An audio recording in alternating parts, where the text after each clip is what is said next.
sendo essa a primeira das 3 aulas de tecido ósseo, que tem como objetivo traumatizar até a 3ª geração da sua família. Tudo bem? Então, 3 aulas que teremos aí para frente de tecido ósseo, tá certo? Sequência, naturalmente, de maneira complementar, as nossas últimas observações. Nós estávamos discutindo o tecido cartilaginoso na última aula, quando foi? E aí, fazendo um remember desse tópico, nós discutimos que o tecido cartilaginoso é um conjuntivo especializado, composto de fibra, MEC, células, assim como todo conjuntivo, mas com a particularidade de ter uma MEC muito rica em fibras proteicas, especialmente fibra colágena, não é mesmo? A nível de sua função, tínhamos então um tecido com potencial de resistência a forças tensionais e pressões, o que o auxilia a executar a função estrutural, executar aí função de molde para crescimento do tecido ósseo, não é mesmo? Para uma série de outras funções que observamos aí na nossa aula anterior. Enquanto da sua celularidade descobrimos que eram 2 tipos celulares específicos, os responsáveis pela secreção deste tecido, não é mesmo? E que, assim como todo conjuntivo, a origem dessa celularidade era tecido mesenquimal, não é mesmo?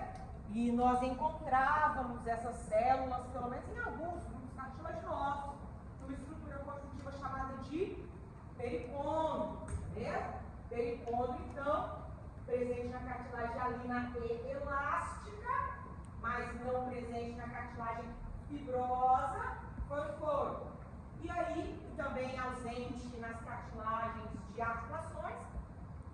E vimos que essas células mesenquimais, elas iriam diferenciar-se numa classe celular chamada de condroblasto, não é mesmo?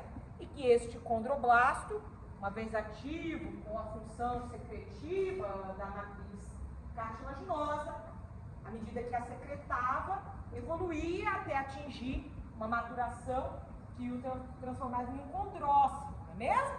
Sim ou não?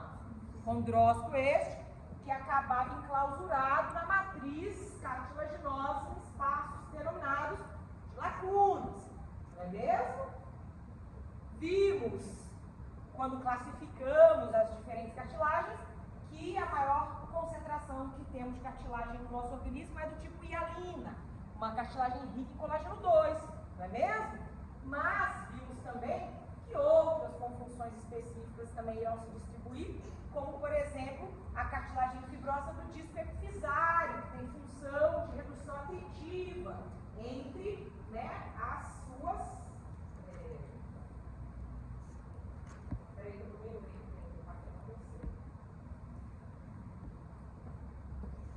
Disco epifisário, perdoe.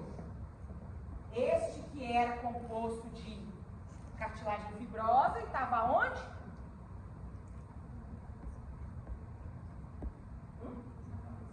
Na diástase dos nossos ossos. Na verdade, entre epífice e diástase, né?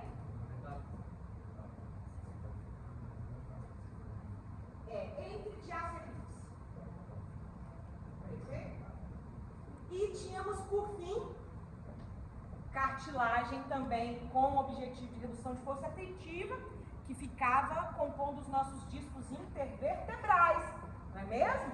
Aí a gente conseguiu se detalhar bastante na estrutura destes discos intervertebrais, reconhecemos que ele era composto de anel fibroso e um núcleo pulposo rico em ácido hialurônico, lembram-se disso?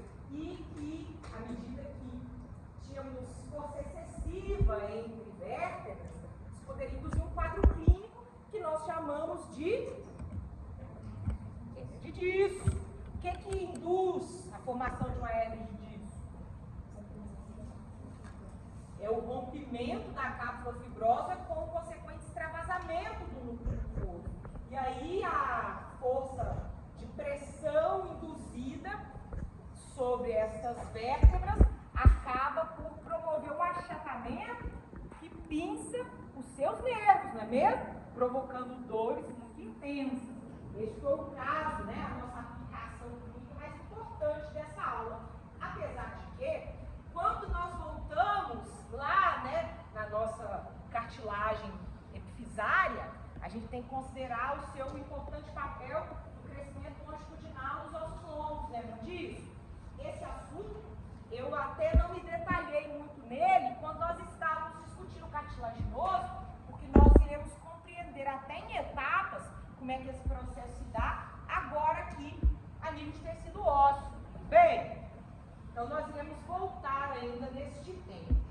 Mas, antes de nós entrarmos em aspectos de crescimento ósseo e também em aspectos, né, de consolidação, que a gente vai discutir mais adiante, primeiro a gente precisa reconhecer os componentes básicos do tecido ósseo, que é o que nós vamos fazer na nossa aula de hoje. Pode crer? Então, hoje, a gente vai reconhecer a composição desse tecido, a sua morfologia, a sua função e compreender um pouco do processo de síntese da matriz óssea, né, que se dá o seu desenvolvimento. Tudo bem? Para que nas aulas subsequentes a gente vá aplicando esses conhecimentos. Tudo certo? Então, a começar, o nosso tecido ósseo, ele, enquanto conjuntivo, que vai ser também composto de fibra, MEC e células, da mesma forma que os demais que a gente discutiu. Entretanto, há uma particularidade. Este tecido especializado, ele possui uma matriz que ela é calcificada, pode crer? Então, é uma matriz dura, de extrema resistência. E os nossos conjuntivos é o tecido dos mais duros que nós temos no nosso corpo. Entretanto, meus filhos, apesar de ele ser muito duro, ele é um tecido do plástico, ao mesmo tempo dinâmico, o que o torna, inclusive, capaz de funcionar enquanto um tecido de reserva, da mesma forma que a gente poderia pensar sobre o adiposo. Que tipo de substâncias a nossa matriz óssea calcificada é capaz de armazenar? Quem sabe dizer? Majoritariamente cálcio, mas outros íons como fosfato. Então, o nosso tecido ósseo, ele armazena íons cálcio e fosfato. E estes íons, à medida que nós tivermos demanda, eles poderão ser captados, reabsorvidos a partir do tecido ósseo. E à medida que a gente já não há mais essa demanda, que não temos necessidade mais desses íons, o nosso tecido ósseo regenera-se. Ele é capaz de novamente crescer em função da ação mesmo das células secretivas desse tecido, tá certo? Então, ele é muito plástico. A gente é capaz de sintetizar essa matriz e também reabsorvê-la. Pode ver? Além disso, ele tem, dada essa plasticidade, uma certa maleabilidade sempre que ele é submetido a alguma pressão mecânica. Ele é capaz de mudar de forma. Inclusive, essa é a base para a maior parte dos tratamentos ortodônticos, porque sempre que eu tiver uma área óssea e submetê-la a alguma pressão, a área pressionada inicia-se no processo de reabsorção a modificar-se. Então, se eu exercer uma força pressional, isso leva o tecido ósseo a sofrer reabsorção. Tudo certo? E aí, outra particularidade é que, a depender do ponto que você esteja exercendo uma força pressional, isso também pode levar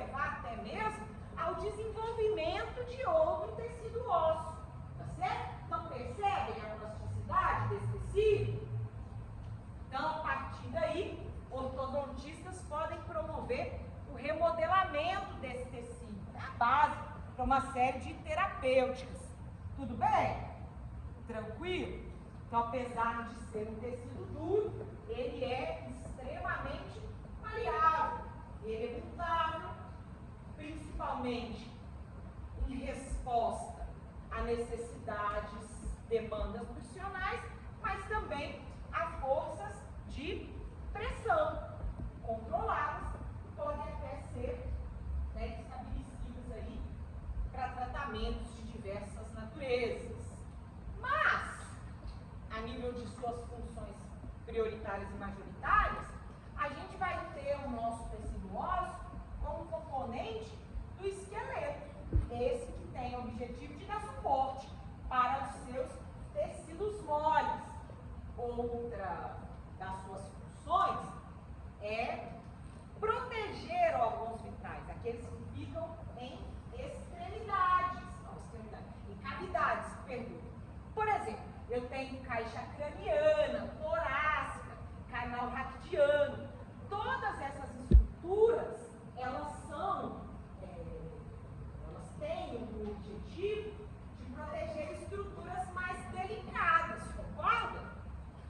Que irão, não irão ter resistência a nenhuma força tensional, tá certo? E outra função que é também muito pertinente é o fato de que o tecido ósseo, ele aloja e protege a nossa medula óssea. A medula óssea, responsável pela nossa hematoese, ou seja, a produção das nossas células sanguíneas, ela fica inserida nos ossos de vários ossos do nosso organismo. E aí, se formos avaliar a nível de atividade hematopoética, lá na primeira infância, nos primeiros anos, logo que o indivíduo nasce, todos os ossos do seu esqueleto irão conter medula que é ativa, que é capaz de produzir células sanguíneas.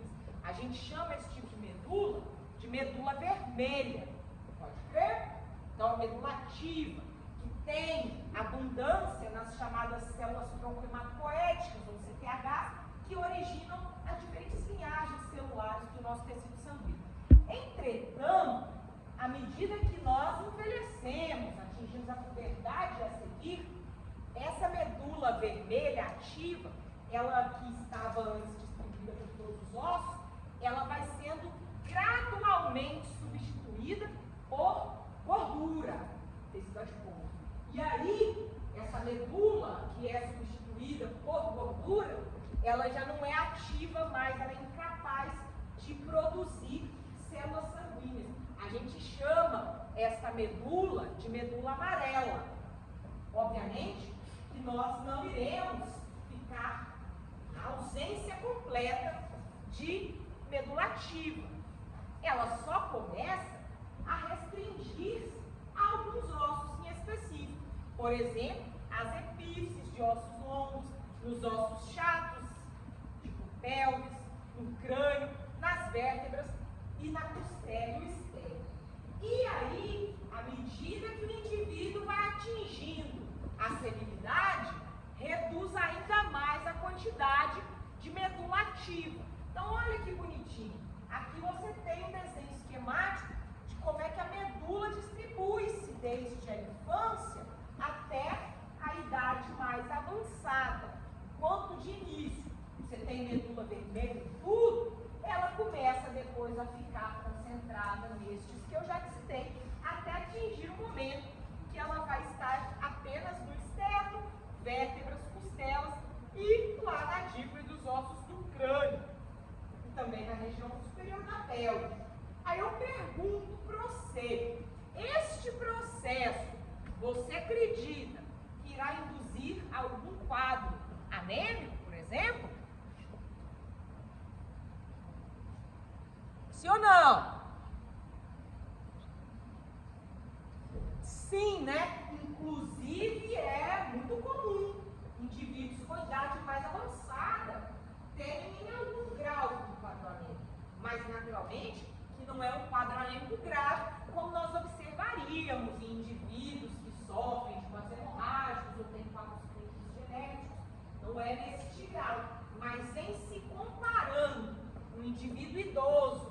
num indivíduo jovem, existe a possibilidade, dada a redução da atividade hematopoética, que ele seja anêmico. Isso é comum, tá? Na senilidade. Só não é grave. Até porque também nós somos capazes de promover hematopoese extramedular, vocês sabem disso, no fígado de baixo, e aí a gente acaba fazendo um balanço disso aqui. Tudo bem até aí?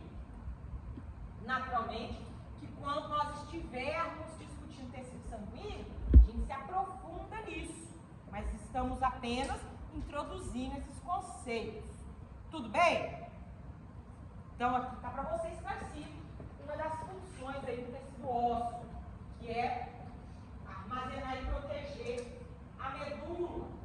Outra coisa é que os seus ossos também servem, à medida que apoiam o tecido moles, como alavancas para os nossos músculos esqueléticos, porque os músculos estão sempre apoiados sobre o esqueleto e estão fixados a ele. Dessa maneira, o que faz com que o movimento contrátil muscular de fato vá gerar um movimento útil é a alavanca, que é o tecido ósseo, que é o esqueleto. Tudo bem? Então, a gente vai ter aí o nosso tecido ósseo como um apoio que de fato transforma o movimento contrátil muscular em um movimento útil. Tudo bem? E aí, esse sistema que é de alavanca, ele inclusive amplia a força, que é produzida inicialmente lá na contração muscular, que é produzida na junção neuromuscular, um impulso nervoso, né? Como eu tinha dito lá no início da aula, nosso tecido ósseo, ele é capaz de funcionar como um tecido de armazenamento. Então, ele é um depósito, tá, meus filhos? Seja de cálcio primordialmente, mas também de fosfato e outros íons, tudo bem? E aí, eles ficam ali armazenados, sempre que a gente tem necessidade, eles vão ser removidos, retirados da matriz óssea diretamente, e aí eles irão ser encaminhados à sua rede vascular e distribuídos por todo o organismo. Inclusive, este processo de absorção de íons a partir da matriz óssea para a circulação tem uma função bem interessante de manter a homeostase, de manter o equilíbrio de concentrações iônicas dentro da sua rede vascular e demais tecidos. Então, esse processo de absorver íons do tecido ósseo e colocá-los na corrente sanguínea, ele é altamente regulado. Inclusive, ao final dessa aula, vai ser justamente com esse tema que você irá se traumatizar, porque eu vou te mostrar como é que nós regulamos o processo de reabsorção óssea. Tudo bem? Outra coisa interessante é que o nosso tecido ósseo tem uma capacidade de absorver certas toxinas, metais pesados também, o que faz com que o dano que estas substâncias poderiam causar sobre outros tecidos seja minimizado, porque transforma isso em algo inerte, que não consegue de fato penetrar nos outros tecidos, tudo bem? Então é ter essa capacidade, né, absortiva de toxinas. Oi? Mas ele não elimina. Não elimina. Muitas vezes consegue até detectar em exames específicos. Enclausurar. O que acontece? Quando você tem contato com uma toxina, vou te dar um exemplo clássico. Eu já estou meio desconcentrada. Conversa não. Quando você tem contato com uma toxina, vocês entenderem esse mecanismo, de fato, o que causa o dano, né? Pisei numa pitijaca. Por quê que a toxina presente no veneno da pitijaca me causa um dano a nível tecidual? É porque essa toxina, ela tem um receptor específico que é capaz de se ligar em outro receptor que está em membranas celulares do seu tecido. Quando essa ligação acontece, aí as modificações a nível intracelular vão ocorrer.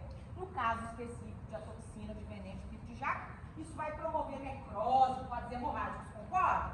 Mas para isso acontecer, essa ligação da toxina com o receptor específico de tecido tem que se dar. Percebe? Muitas vezes, o que o tecido ósseo faz é enclausurar essas toxinas, não a do veneno de pico de jaca, tá, gente? Estou falando de outras classes. E impedir que elas vão lá e se liguem nos tecidos. Ao impedir, o dano não acontece, percebe? Mas naturalmente, como eu disse, eu te dei um exemplo do veneno de serpente, mas o tecido ósseo não é capaz de absorver esse tipo de toxina, não. Outros tipos, outras classes. Tudo bem? Tranquilo? Então, compreender esse mecanismo? Apenas um mecanismo que impede, que bloqueia essa ligação específica de receptores que as toxinas conseguem se ligar ao nosso tecido. Tá bom?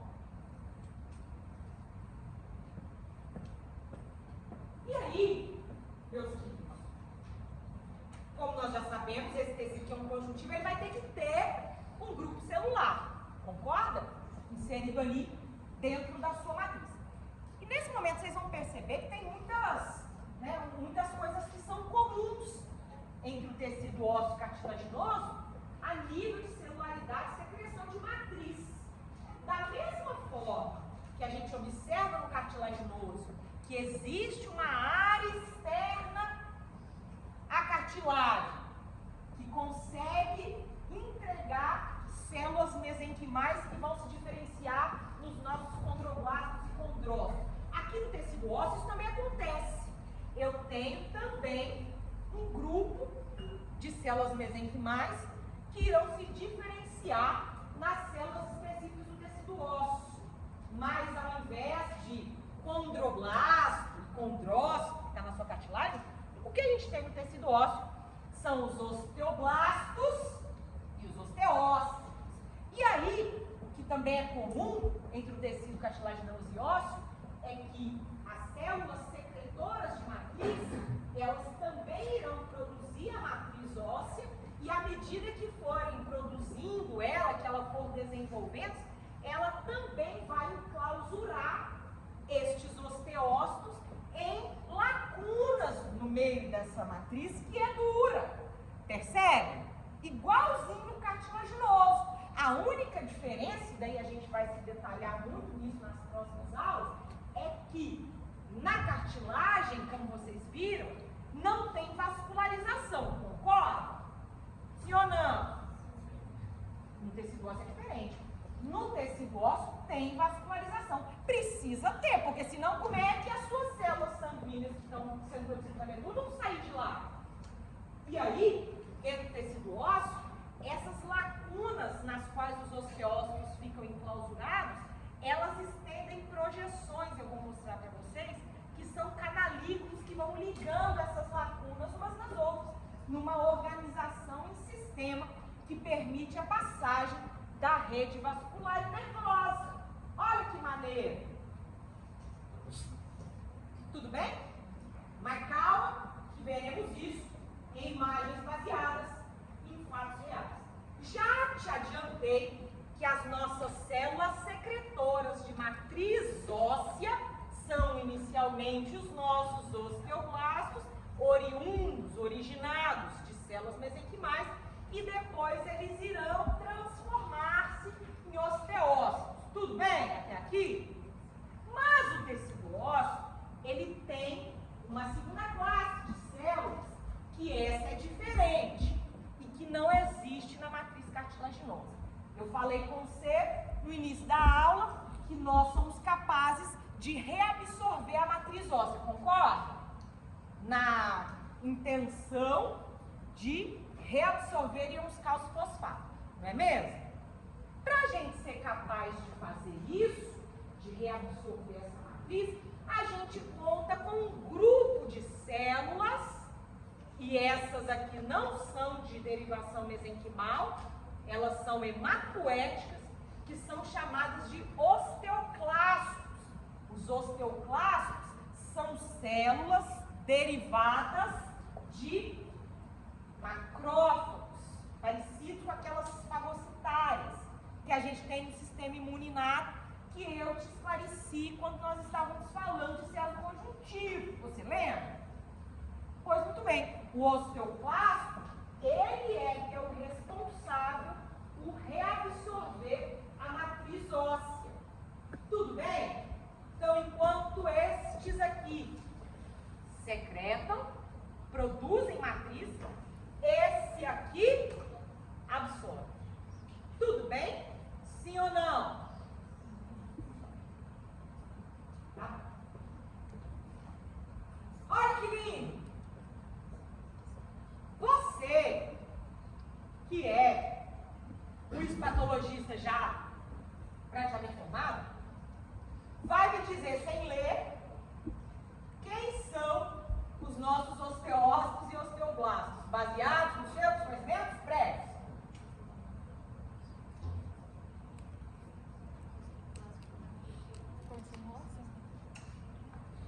Naturalmente, igualzinho no tecido cartilaginoso. Nós temos uma origem mesenquimal. A partir dessas células irão se diferenciar os osteoblastos e, por sua vez, eles ficarão, então, nas periferias, concorda? À medida que secretam matriz, eles irão se internalizando e ficando mais centralmente a matriz óssea. E aí eles são osteócitos, igualzinho no cartilaginoso. Pode crer? Mas temos também aquele grupo celular que é responsável por reabsorção, não é mesmo? Nossos osteoclastos. Aqui tem um bendão, aqui tem outro. Os osteoclastos são células maiores, multinucleadas, que estão, inclusive, móveis dentro da matriz e que geralmente se depositam em extremidades. Os locais onde os osteoclastos são encontrados na matriz óssea, geralmente são depressões, justamente porque eles estão reabsorvendo o tecido. A gente chama esta área em que um osteoclasto se deposita de lacuna de Rausch. Então, é apenas uma depressão que é resposta ao processo absortivo que o osteoclasto está executando. Isso está claro? Sim ou não? Então, eu tenho o osteoblasto na periferia, osteócito no meio da matriz, osteoclasto em extremidades. Tudo bem? Eu já chego lá. Não se preocupe. E aí? Dúvidas? E o que é isso? Né? O que tem aqui? Íons e íon cálcio, mais o quê? Mais o quê? Fibra, colágeno. Sim. Tá bom?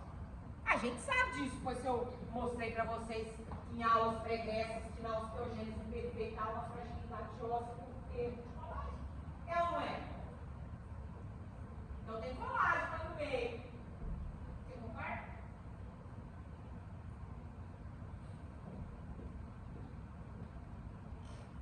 Olha lá. Então, nossos osteócitos vão ficar lá no interior das peças ósseas, porque eles têm responsabilidade de manter essa matriz, secretá-la, né? Eles também ficam enclausurados em lacunas. Aqueles que são mais imaturos, os osteoblastos, ficam nas extremidades. Enquanto os nossos osteoblastos poderão estar em extremidades também, mas desde que estejam de fato reabsorvendo. Porque estas células, elas são móveis, tá, meus queridos? E não é sempre que elas estarão reabsorvendo matriz, você concorda? Pode estar em outras áreas, que não especificamente aderindo em alguma extremidade. Sobre essa matriz, que já te adiantei, que é composta de íons cálcio e fosfato e fibras. O que nós podemos falar sobre ela? Primeiro, em se considerando que ela tem além de íons, fibras proteicas, eu posso então afirmar que ela é constituída tanto de um componente que é inorgânico, que é esse iônico, como também de um componente orgânico, que é este proteico e celular. Você concorda? Com isso, proporcionalizando, nós temos aí cerca de 65% do peso seco composto de matriz inorgânica, que é o cálcio e fósforo, e este cálcio e fósforo só encontram-se mineralizados, calcificados, porque eles estão ligados sobre a forma de que nós chamamos de cristal de hidroxiapatídeo. Então, o componente inorgânico do tecido ósseo é composto de cristal de hidroxiapatídeo, uma conjugação de cálcio e de fosfato. Isso está claro?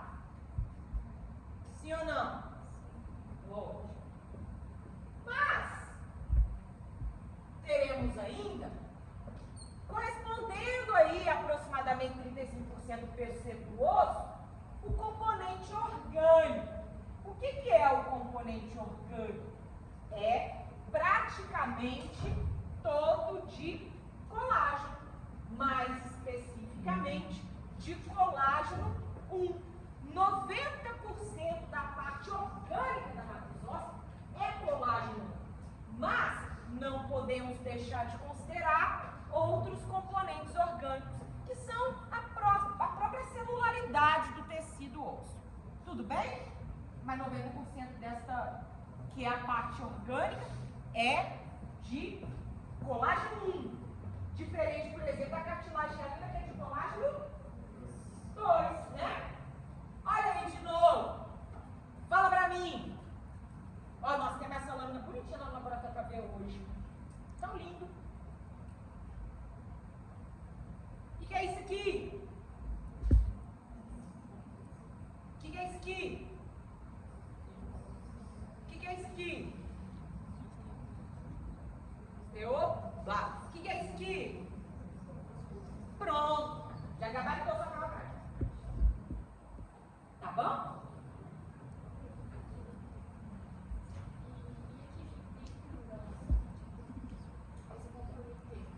Aqui? Aqui? Vem cá.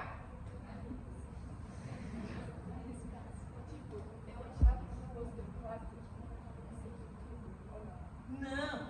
Ó, o que vocês estão visualizando aqui? Bem, o que nós estamos visualizando aqui é uma formação de trabéculas ósseas. Então imagine que essa região toda aqui está iniciando o processo de osteogênese. Essas áreas róseas aqui são de matriz óssea recém-secretada. O que está em volta é conjuntivo, que está fornecendo a celularidade que vai compor a secreção dessa matriz, percebe? Então o que você está vendo lá de fora aqui são grupos celulares derivados de conjuntivo. Isso está claro? E aí, naturalmente, que à medida que esse tecido desenvolve-se, essas trabéculas ósseas vão encorpando. Mas entenda, o osso, ele não é uma estrutura toda compactona, não. Vocês concordam? Sim ou não? Ele é poroso, de modo que, sempre que nós estivermos observando um corte ósseo, haverão espaços vazios, que correspondem a áreas não preenchidas de matriz óssea. Precisa ser assim, você concorda? Porque senão onde ia ficar a medula? Ia ser pesado. Também. A gente vai falar disso mais adiante. É um quadro clínico. E aí? O que você acha? Quais os seus sentimentos?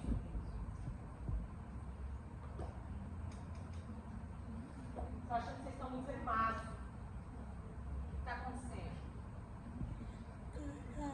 Agora que o café já me bateu e eu já estou ativo, estou achando vocês muito... Depois da almoço.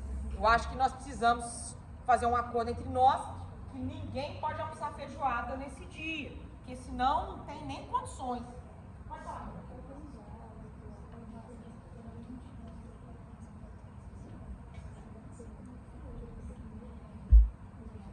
Imagina, quando nós estávamos falando de cartilagem, lembra que eu falei com você assim, que lá dentro do pericôndrio tinha o que nós chamamos de células condroprojetoras? Aqui é semelhante. Então, dentro do conjuntivo que está ocupando aquele espaço, tem células mesenquimais ainda não diferenciadas em osteoblastos. Percebe? Então, pensa, entendeu? Aqui, você concorda que tem conjuntivo? Bastantão? Essas células ainda não são osteoblastos, mas serão. Aí, quando tornarem-se osteoblastos, elas irão começar a secretar matriz. E elas vão ficar bem aqui, ó, nas áreas extremas. À medida que elas forem secretando, elas vão virar osteose e tudo para dentro, concorda? Aí outras células dessas vão diferenciar-se mais osteoblasto, fazendo o mesmo percurso. O que você acha? Sim ou não? Então tá bom. No zoom, para você ver a mesma imagem. Olha lá. Células dispersas em conjuntivo, que ainda não são osteoblastos.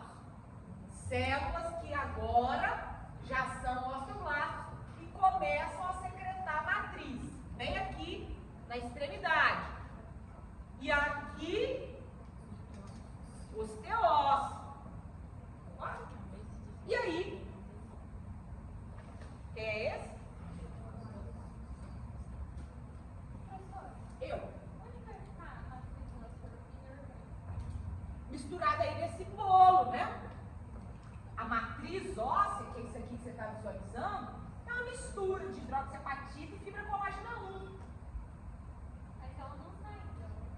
Não, aqui já tem, ó. Então é óssea inorgânica e orgânica. É tudo junto. Porque é como se você estivesse fazendo uma receitinha de bolo. O que tem que ir na matriz óssea para ela ser o que ela é? O componente inorgânico junto com as fibras. Entendeu? Aí você vai ter um componente fibroso que calcifica-se. Aí ele vira matriz óssea. Então essas células vão secretar tanto a matriz colaginosa quanto o componente inorgânico. Professora, toda imagem de osso vai ser assim, tipo, parecida com essa? Sim, mas vai depender do zoom, do tratamento. Você só precisa saber que sempre quando você visualizar uma lâmina na microscopia lá comigo, ela está desmineralizada, tá? Até porque senão não dá para fazer a preparação. Então desmineraliza ela e fora. Isso é matriz desmineralizada, tá?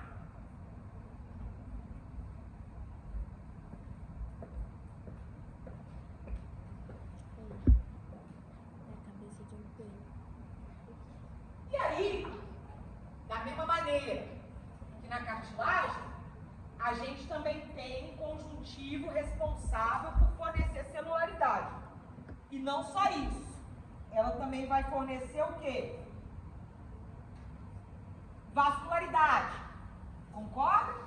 Que no caso do tecido ósseo, inclusive, penetra dentro do tecido. Quem vai fornecer isso daí? Na cartilagem era o pericôndrio, aqui no ósseo é quem?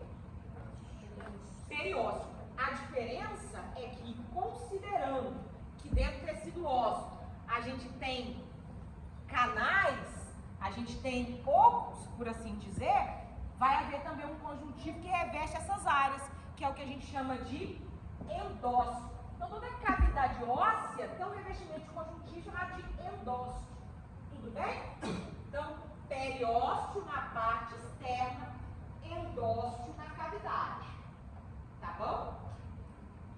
E aí, naturalmente, que é justamente deste conjuntivo que vão sair as células progenitoras de origem mesenquimal que dão origem ao osteoblasto. E o osteoclasto, ele sai de onde?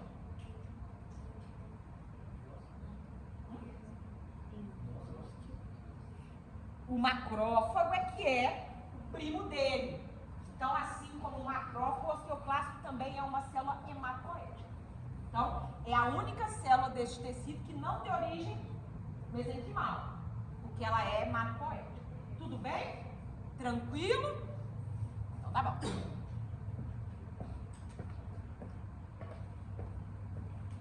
Olha ali para você ver. Quem é esse daqui? Quem é esse? Matriz óssea. Tá vendo? Esse é ósseo, ó. E esse aqui, quem é? Esse aqui, esse trêsão, essa cortina. Periósteo. Se esse aqui é o periósteo, significa que ele está na extremidade, concorda? E aqui do lado de cá é quem? O endósteo, está na cavidade. E quem que é esse aqui? Músculo. Você nem deu de falar. Todo osso não tem músculo ancorado? Então isso é músculo. Nem te mostrei ainda como é que é a morfologia do tecido muscular e você já sabe. Tá vendo?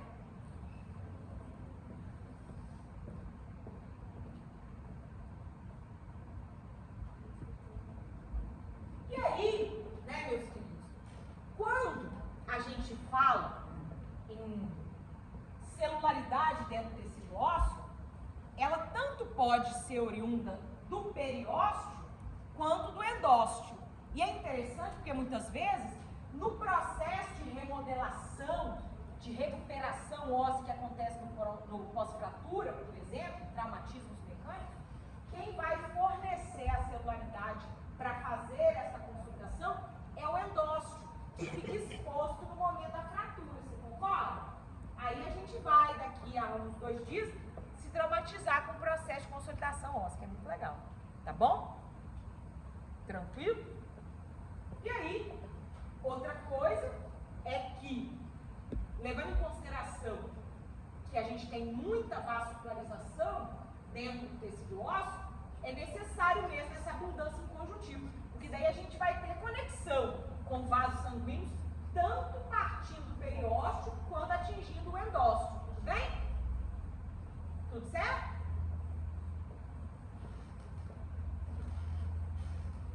Então aqui, só para nós fazer o nosso primeiro aqui, te ajudar na hora de estudar para a prova usando slide, são as nossas células do tecido ósseo mais uma vez.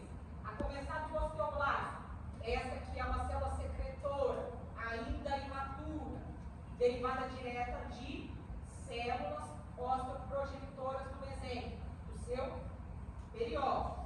Olha ela lá. Não é mesmo?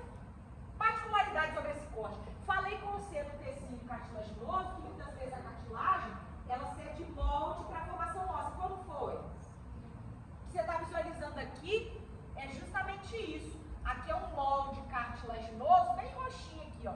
Em volta já está a matriz óssea a recobrindo para então substituí-la. Tudo bem? Por estar no interior, naturalmente, você sabe que é osteosso.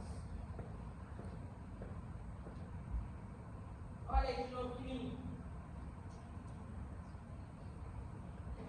E olha o que é interessante sobre os osteoblastos. Esse é bem legal, hein? Correlação. Saiba diretamente do quê? Os nossos osteoblastos são células imaturas do tecido ósseo, concorda? Sempre que você precisa produzir matriz óssea, você vai ter que diferenciar o osteoblasto, você concorda? Sim ou não? E aí eles vão, né, se transformar em osteócitos e completar esta secreção de matriz. E aí, esta célula, ela é muito rica numa enzima que chama fosfatase alcalina. Alguém aqui já fez dosagem laboratorial de fosfatase alcalina? Dentro das análises clínicas, a gente é capaz de identificar no seu soro, componente do sangue, a presença da fosfatase alcalina.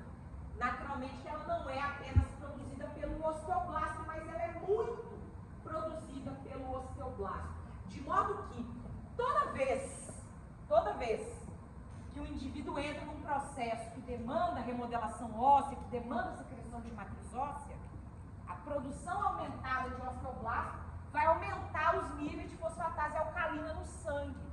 Então passa a ser uma boa ferramenta para você, se você tiver interesse futuramente em virar um ortó, de identificar se o seu paciente está promovendo consolidação óssea de maneira adequada. Imagine, você tem o seu paciente Sozé, caiu no banco e quebrou a bunda, tem 78 anos. O que vai ter que fazer no Sozé? Cirurgia pino, concorda? E depois disso você espera que vá o quê? Consolidar. É ou não é? Como saber se Sozé está fazendo isso de maneira eficaz? Uma estratégia de usar fosfatase alcalina. Porque se a fosfatase alcalina dele estiver alta, isso corresponde ao aumento da proliferação osteoblástica e você pode considerar que ele está apto ao processo de consolidação óssea. E se Sozé não tiver níveis adequados de fosfatase alcalina no pós-fratura? O que isso significa? Produziu, né?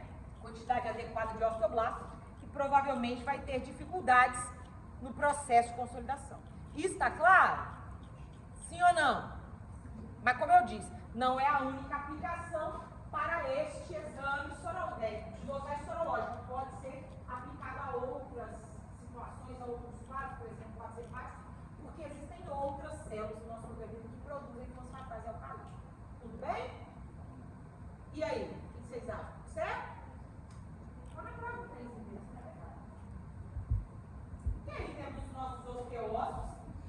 Falei para vocês que à medida que eles vão secretando a matriz óssea, eles começam a ficar enclausurados lá dentro, né, da matriz, e eles ficam nesses locais que a gente chama de lacuna, da mesma forma que acontece no tecido cartilaginoso. Entretanto, dado que o tecido ósseo é vascularizado, o que a gente observa é que essas lacunas, elas conectam-se, tá, pessoal? Elas vão estendendo esses canalículos aqui, vocês estão vendo? Estes canalículos vão se estendendo até entrar em contato direto com canalículos de outra lacuna de osteose. E assim eles vão ligando-se até atingir a área extrema do osso, que estará em contato com o periósteo, que tem vascularização. Isso aí tá claro? Sim ou não? Tá bom. Percebam, tá, meus amigos? Esta imagem aqui é uma imagem em maior aumento no tratamento específico.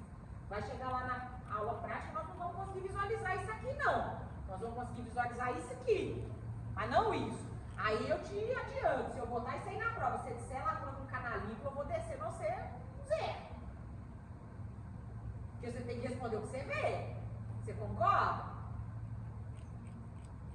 Tá. Essa tendência a inventar coisas na prova prática eu acho impressionante. Né? Você sabe que está lá dentro do tecido, não está nem visível, você começa a escrever. Nossa, como eu passei por isso em turmas anteriores. Ficava orgulhosa, decorou bonitinho, né? Sabe direitinho o que tem nesse tecido. Ele só não viu, né? A não ser que estivesse equipado com o microscópio eletrônico do seu próprio olho. Tá bom? E agora, esta que é a célula mais legal, né? A célula responsável pela reabsorção do tecido ósseo, dos nossos osteoclastos, tá certo? Que, como eu disse, tem uma linhagem diferenciada, derivada do tecido hematopoético e que tem a característica típica de ser multinucleada e bem ampla em relação às outras células do tecido ósseo, tá certo? Então, o que a gente vai ver, ó, é que eles ficam ocupando essas depressões sobre a matriz óssea, são os locais que eles estão removendo seu cálcio e fosfato de dentro da matriz. Esta área deprimida, na qual o osteoclasto fica ali sentadinho, é o que eu falei para vocês que chama de lacuna de Rausch. Então, é uma área que já está ali sendo submetida à reabsorção. Mas como eu falei com você, trata-se de uma célula móvel. Então, não necessariamente essa célula estará sob uma só vai estar ali depositada no momento em que ela está promovendo reabsorção. O resto do tempo ela é móvel. Tudo bem? Tranquilo? Então tá bom. E aí,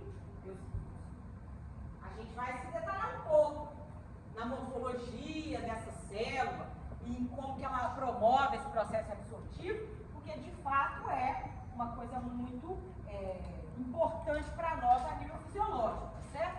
Então, o que permite que um osteoclasto seja capaz de retirar íons da matriz? Como ele faz isso?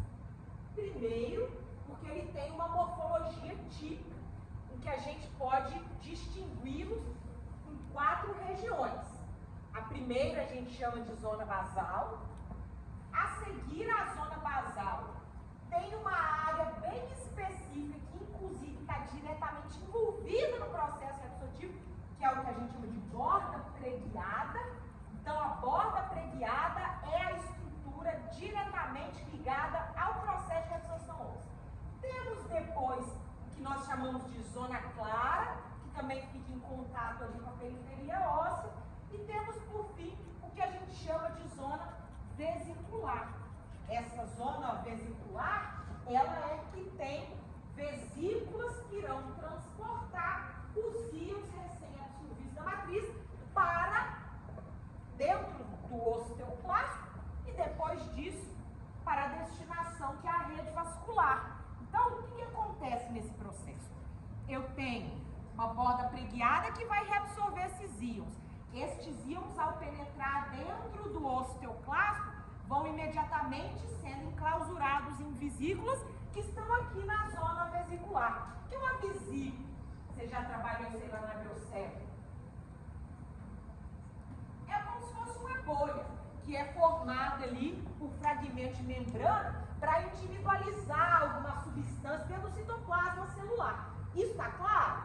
Essa vesícula desloca-se, né? Muitas vezes atinge ali outras áreas dentro dessa célula, ou até mesmo as áreas extremas de membrana plasmática para expulsar esses elementos. Isso aí é claro, sim ou não? Então, no processo absortivo, o osteoclasto remove cálcio fosfato da matriz, absorve para dentro do seu citoplasma. Este cálcio fosfato vão ser recobertos em vesículas e essas vesículas irão transportar estes íons para outras regiões. Isso está claro? Beleza. Eu vou repetir, mas vou fazer isso com auxílio de uma imagem mais didática quando a gente tiver uns 3 slides para frente. Pode? Vocês importam? Porque vai ficar mais fácil a apresentação. Pode ser? Eu.